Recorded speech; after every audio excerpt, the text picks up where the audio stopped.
वुचन Gulistan news since 9 बजे कशर खबरनाम हेत बह गौहर कुशे तुंदिस खदमतस मज हाजिर तो तफसीलात जान ब्रो खास खबरन पे नजर SKICC श्रीनगरस मज स्टार्टअप कॉन्क्लेव इनकलाब इनिकाद जम्मू कश्मीर बिजनेस हब बनाने कोशिश जारी रुकावट दूर करनस मज इंतजामिया कुन हदस ताम कामयाब LG मनोज सिन्हा सुन बयान एंटी करप्शन ब्यूरो तरफ सोनमर्ग मज कार्रवाई ट्रैफिक पुलिस एहलकार रिश्वत रटन गिरफ्तार मुलजिम एहलकार मुअत्तल डिपार्टमेंटल अलकारी हिंद अहकाम जारी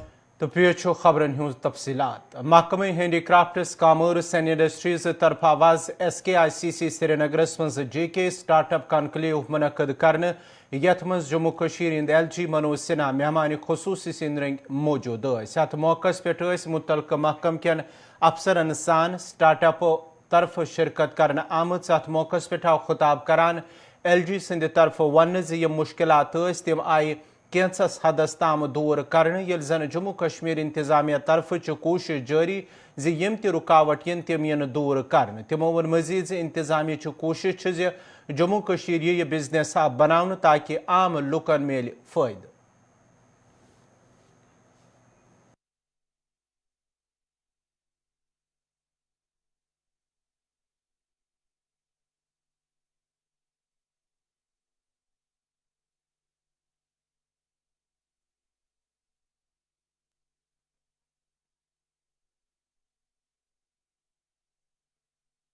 जो कठिनाइयाँ थीं उन कठिनाइयों को काफ़ी हद तक दूर कर दिया गया है और अभी जो शासन या प्रशासन है वो प्राइवेट इन्वेस्टमेंट में यकीन करता है। मैं खुले तौर पर आज कहना चाहता हूँ किसी सेक्टर में एक समय था जब देश आज़ाद हुआ था, तब जरूरत थी कि सरकार होटल बना दे, तब जरूरत थी कि स्टील प्लांट लगाए जाए। अब मैं समझता हूँ कि जहाँ सरकार इन कामों में जाएगी वहाँ घाटे के अलावा कुछ नहीं होना है। सरकार केवल मदद करे, इंफ्रास्ट्रक्चर बनाए। और अभी भी हमारे कुछ साथी हैं जम्मू कश्मीर में जो इस माइंडसेट से बाहर नहीं निकल पा रहे। मैं उनसे भी अनुरोध करना चाहता हूँ कि दुनिया बदल गई, बदलती दुनिया के साथ जम्मू कश्मीर बदले, ये बड़ा आवश्यक है। अभी भी जहाँ मैं जाता हूँ ज्ञापन लेकर के लोग आ जाएंगे, क्या साहब मेमोरेंडम है, ये हमारे स्कूल को अपग्रेड कर दीजिए, हमारा हेल्थ सेंटर है इसको तुरंत अपग्रेड कर दीजिए। और जब मैं हिसाब लगाया तो इतने स्कूल और इतने कॉलेज अपग्रेड कर दिए गए हैं और केवल कागज पर अपग्रेड कर दिए गए कि उन्हीं को अपग्रेड करने में अगर हम ठीक ठाक हर साल केवल स्कूल कॉलेज पर हम हर साल 5,000 करोड़ खर्च करें तो 7 साल लगेगा जो ऑलरेडी अपग्रेडेड हैं कागज में। तो इस व्यवस्था से बाहर निकलना होगा, इस सोच से भी बाहर निकलना होगा। और दूसरी बात मुझे कहनी है, देखिए विकास तभी हो सकता है, स्टार्टअप तभी आ सकता है जब शांति रहेगी। शांति के बिना न विकास संभव है न स्टार्टअप इकोसिस्टम संभव है। और इसलिए केवल जो पुलिस में या फोर्स में काम कर रहे हैं उनकी जिम्मेदारी नहीं है, ये हम सबकी सामूहिक जिम्मेदारी है कि शांति बनी रहे। हम भी उसमें अपना योगदान कर सकते हैं। जब हम अपनी जिम्मेदारी से भागते हैं तब मैं समझता हूँ कि बाहर के लोगों को अवसर मिलता है। इसलिए आज मैं आप सबसे निवेदन करना चाहता हूँ, सभी हमारे यंग लोग हैं, कि आज ये वक्त की जरूरत है, क्योंकि देश के दूसरे हिस्से कहाँ पहुंच गए और हम अभी उन्हीं बातों में उलझे हुए थे। मोटे तौर पर 150 दिन हड़ताल के होते थे और हड़ताल कौन करता था? पाकिस्तान से कॉल आती थी, अलगाववादी और आतंकवादी संगठन कॉल देते थे, स्कूल बंद, कॉलेज बंद, बिजनेस बंद, यूनिवर्सिटी बंद। अब इससे जम्मू कश्मीर को निजात मिल गई है और मैं समझता हूँ कि यहाँ का हर नौजवान इस बात को पसंद कर रहा है, क्योंकि उसने तो देखा ही नहीं था कैसा भी वातावरण हो सकता है। अंधेरा हुआ नहीं, सूर्यास्त हुआ नहीं कि लोगों को जल्दी रहती थी कि कैसे घर के अंदर पहुंच जाए। अब देर रात तक श्रीनगर में झेलम के किनारे गिटार बजाते हुए, आइसक्रीम खाते हुए बच्चे आपको मिल रहे हैं। और मैं बात बार बार कहता हूँ, ये जो देश भर से और दुनिया भर से जो लोग आ रहे हैं पर्यटक के रूप में, टूरिस्ट के रूप में, उसमें सबसे ज्यादा फायदा यहाँ के गरीब और कॉमन मैन को हुआ है। जिन लोगों ने इस व्यवस्था में लाभ उठाया है वो अभी 2-3 जनरेशन तक आराम से विदेश में रह के खा सकते हैं। इस बात को कॉमन मैन को समझने की जरूरत है, और इसलिए मैं आप सबसे निवेदन करना चाहता हूं कि आपके भविष्य के साथ खिलवाड़ किया गया है और इस बात को समझने की जरूरत है। भाई, ट्रांसपेरेंसी से कोई काम होगा, मैं समझता हूं कि सबको लाभ मिलेगा, और जब गलत ढंग से काम होगा तो ये समझ लीजिए कि फिर आपका नंबर नहीं आने वाला है। हमने ये कोशिश की है कि ट्रांसपेरेंसी के आधार पर हो, मेरिट के आधार पर हो। 30,000 सरकारी नियुक्तियां हुई हैं, एक कोई नहीं कह सकता है कि किसी की नियुक्ति सिफारिश से, वो जमाना चला गया।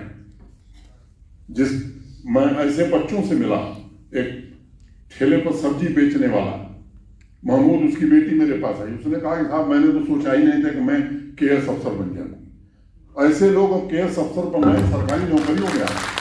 तो इस व्यवस्था को आगे बढ़ाना यहाँ के नौजवानों की जिम्मेदारी। हम लोग कुछ दिन है नहीं रहेंगे, लेकिन जो व्यवस्था यहाँ बना दी गई, मैं उन्हें कॉन्फ्लिक्ट।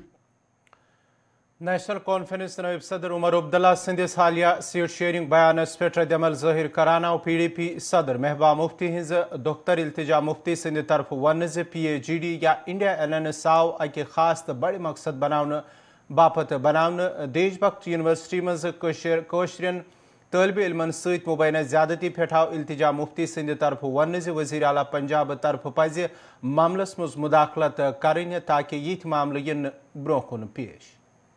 मैं ये कहना चाहती हूँ कि जब PAGD बनी और 4 अगस्त 2019 की रात जब महबूबा जी फारूक साहब के घर गई और उनका ये पूरा एक एफर्ट रहा, एक कोशिश रही कि सब पार्टीज़ जो जम्मू कश्मीर में हैं, सारे जमात हैं, एक साथ आके एकजुट होके आगे चलें। तो PAGD बनाने का और अब इंडिया अलायंस बनाने का भी एक बड़ा मकसद है। PAGD का ये मकसद था कि जम्मू कश्मीर के लोग जो नाउम्मीद हैं, हम उनको एक रे ऑफ होप दें, और इंडिया अलायंस का ये है कि हम आइडिया ऑफ इंडिया को बचाएं। तो इसमें PDP की जो नीयत है वो साफ रही है। अब अगर NC कोई और रास्ता लेना चाहती है, उन तक है, तो उस पर मैं कमेंट नहीं कर सकती हूँ। तो ये उनकी सोच है, कि अगर उनने ऐसा कहा है। बट जहाँ तक PDP का सवाल रहा है, उनने अलायंस एक बड़े मकसद के लिए बनाई है। इट्स वेरी अनफॉर्चुनेट, क्योंकि जो यहाँ के स्टूडेंट्स हैं, उनके जो पेरेंट्स हैं, इतनी मुश्किल से उनको बाहर भेजते हैं, इट्स सो एक्सपेंसिव। और जब वो बाहर जाते हैं तो उनको ऐसी यूनिवर्सिटी में उनके साथ फ्रॉड हो रहा है। एंड बजाय इसके कि पंजाब की जो एडमिनिस्ट्रेशन है वो इस यूनिवर्सिटी को पनिश करे और बच्चों को जस्टिस दिलाए, वो बच्चों पे ही लाठी चार्ज कर रहे हैं। और मैंने बहुत डिस्टर्बिंग वीडियोस देखे जिसमें जो कश्मीरी लड़कियां हैं, उनके सर पे हिजाब जो है वो तक फाड़ा जा रहा है। तो it's very unfortunate, and I hope जो चीफ मिनिस्टर साहब हैं, भगवंत साहब, वो इस चीज़ का नोटिस लें और बच्चों को थोड़ी सी sense of security and safety दें। आप उन पे लाठी चार्ज क्यों कर रहे हैं? एंटी करप्शन ब्यूरो तरफ आज सोनमर्ग इलाकस मज रुश्वत रटन अख ट्रैफिक पुलिस एहलकार गिरफ्तार कर आमुत। ACB तरफ बयान जारी कर आमुत शिकायत मिलने पत ACB टीम तरफ सोनमर्ग मज अख रेड त्रावन आमुत यथ दौरान ट्रैफिक पुलिस एहलकार 9,000 रुपये रुश्वत रटन गिरफ्तार आव कर। ACB कार्रवाई पत मुलजिम ट्रैफिक पुलिस एहलकार मुअत्तल कर आमुत। डिपार्टमेंटल इनक्वायरी हंद अहकाम जारी आमत कर। यथ दौरान DSP traffic Pulwama Mudassir Trumbu inquiry officer मुकर्रर कर आमुत। तोह पाव े ड्राइवरों तरफ विज शिकायत कर आमुत अथ रूटस पे रुश्वत रटन, यमे पत आज ACB तरफ कार्रवाई आई कर।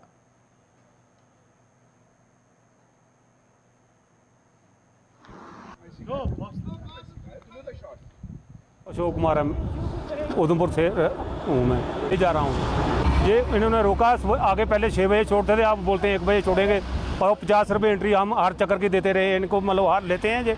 कापी पे नाम नंबर भी लिखे हुए हैं, इनके पास कापी पड़ी है, आज भी इनके पास पुरानी कापी होगी तो वो बाकायदा नंबर लिखा हुआ था इन्होंने। 50 रुपये लेते हैं, एक कुछ नहीं देते और रिश्वतखोरी खाते हैं, नहीं छोड़ते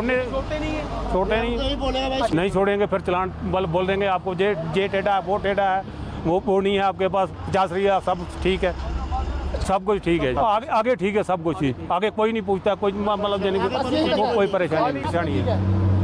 बाकी दराज कर ले ठीक है, मतलब बहुत अच्छे आदमी हैं वो, बिल्कुल जी 50 लेते हैं, देना पड़ता है, इनको क्या करेंगे। कल 7:30 बजे आए, इन्होंने बोला गाड़ियाँ बैक करो, पीछे करो, सुबह 6 बजे मॉर्निंग छोड़ेंगे। अच्छा जी, जो छोटी गाड़ी छोड़ा, बीच में ट्रक भी छोड़ दिए, हमने गाड़ी स्टार्ट की टैंकर, हमारे को फ़ोन आता डिपो में गाड़ी लाओ भाई तेल ख़त्म है। मैंने बोला साहब 2 फ़ोन आ गया, गाड़ी लेना है, तेल ख़त्म है। बोलता नहीं, जब आर्मी कान पे आएगी 10 बजे 11 बजे छोड़ेंगे। अभी बोलते 2 बजे, इधर हमारा सुनने वाला कोई नहीं, हम जम्मू से आए हैं, क्या झगड़ा थोड़ा करना है इनसे अपने। नहीं उन्हें लेते हैं 50 रुपये लेते हैं, उसमें क्या हर चक्कर लेते हो, जो लेट हो जाता है बाद में छोड़ते हैं, उनसे ज़्यादा भी लेते हैं, ये बात है। गाड़ियाँ छोड़ते हैं, सुबह गए ट्रक भी गए, फ्रेश वाले गए, छोटी गाड़ी की, सब की, टैंकरों में पता नहीं क्या है, पिछले चक्कर कुछ हुआ लफड़ा हुआ इनसे, चल रहे हैं 95 से चल रहे हैं, हमारा टैंकर में 50 ही लेते हैं, 50 में रसीद बोल रहे हैं। नाज़रीन कोशर खबरनामा रोज़ जारी है, तिमाक थी जरती वक्त।